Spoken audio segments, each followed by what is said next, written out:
Berita viral hari ini, pihak imigrasi menangkap seorang PMI ilegal di Kaohsiung. Pihak imigrasi di Kaohsiung menyelidiki media publik di Facebook. Itu seorang pekerja migran Indonesia menjual makanan Indonesia hingga menarik perhatian banyak pembeli dan polisi. PMI itu mengatakan penghasilan sebulan mencapai 70.000 NT atau 35 juta rupiah.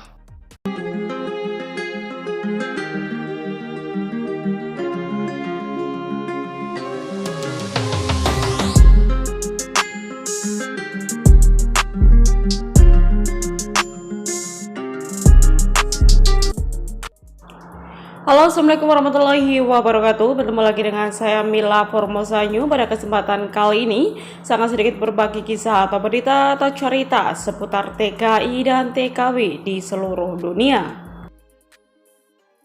Diliput dari suarabm.com, terkenal karena masakannya yang dijual di Facebook sebulan untung 70.000 NT atau sekitar 35 juta rupiah. TKW kaburan ini diciduk polisi namun izin antarkan nasi cintanya ke suami sebelum dibawa ke polisi.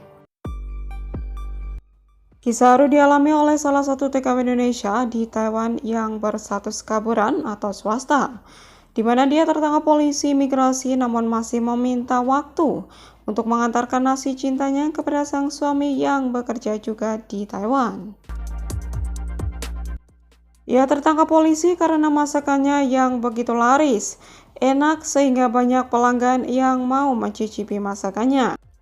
Sayangnya gara-gara hal tersebut, ia pun jadi ketahuan pihak imigrasi dan akhirnya dia pun diciduk untuk diproses deportasi ke Indonesia.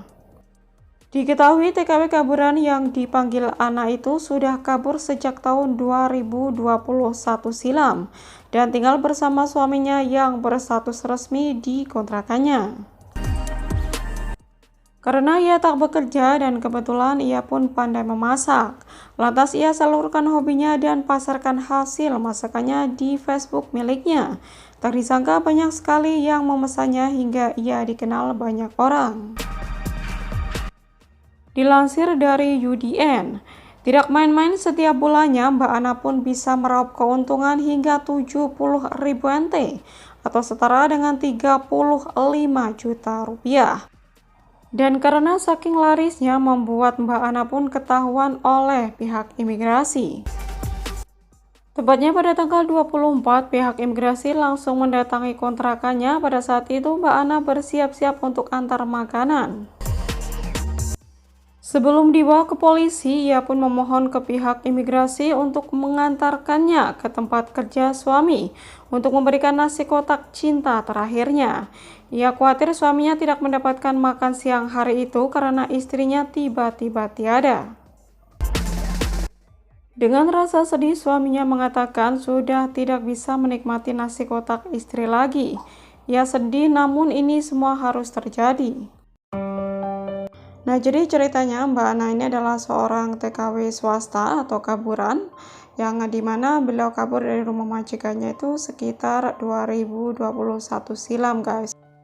Nah, beliau ini tinggal bareng bersama suaminya di salah satu mes, tepatnya di Kaohsiung.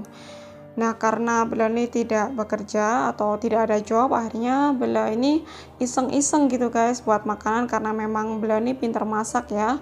Akhirnya beliau promosikan di sosial media atau Facebook. Namun ternyata itu karena masakannya enak dan beliau ini memang baik banget sama pelanggan. Akhirnya itu masakannya atau dagangnya itu laris manis guys. Nah, saking terkenalnya sampai pihak imigrasi itu mengetahui guys. Akhirnya setelah diselidiki ternyata Mbak Ana ini berstatus swasta dan tidak menunggu lama setelah mendapatkan informasi tentang keberadaan Mbak Ana, tepatnya pada tanggal 24 kemarin pihak imigrasi langsung menggerebek mesnya Mbak Ana tersebut guys. Nah, saat penggerebekan terjadi kebetulan Mbak Ana ini sedang mempersiapkan makan siang untuk suami dan teman-teman yang memesan makanan tersebut guys. Nah, jadi menurut penuturan Mbak Ana, setiap harinya itu dia masak untuk suaminya di pabrik, karena kebetulan suaminya itu berstatus resmi ya, bekerja di salah satu pabrik, dan setiap jam makan siang dia pasti mengantarkan makanan tersebut ke situ.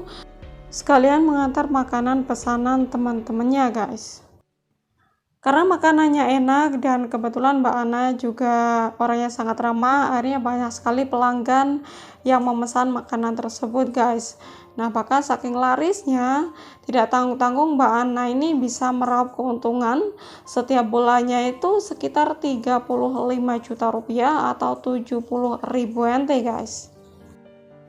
Nah jadi makanan yang dijual Mbak Ana itu bermacam-macam guys, ada ingkung, bahkan ada nasi kuning, ada tumpeng, pokoknya banyak banget macamnya ya. Makanya Mbak Ana ini laris manis, banyak sekali pelanggan karena selain masakannya enak juga beliau ini ramah banget guys.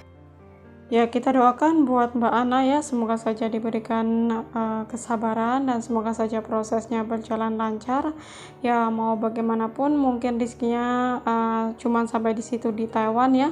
Siapa tahu setelah pulang ke Indonesia malah jadi bos ya, karena dengan keahlian beliau dalam memasak, siapa tahu Mbak Ana setelah pulang bisa membuka warung makan ya, dengan modal yang sudah beliau dapatkan di Taiwan, bisa membuka rumah makan di Indonesia, malah bisa menjadi bos begitu. Nah ini perhatian bagi teman-teman yang berstatus ilegal atau swasta ya, untuk lebih berhati-hati lagi. Kadang memang kita bukan suudzon ya, tapi memang ada beberapa teman itu yang tidak suka dengan keberhasilan kita, dan mereka itu sepertinya yang nggak mau tersaingi atau bagaimana. Namun memang ada beberapa komentar yang mengatakan hal tersebut. Oke, nah sekarang kita langsung melihat komentar para netizen seperti apa ya guys.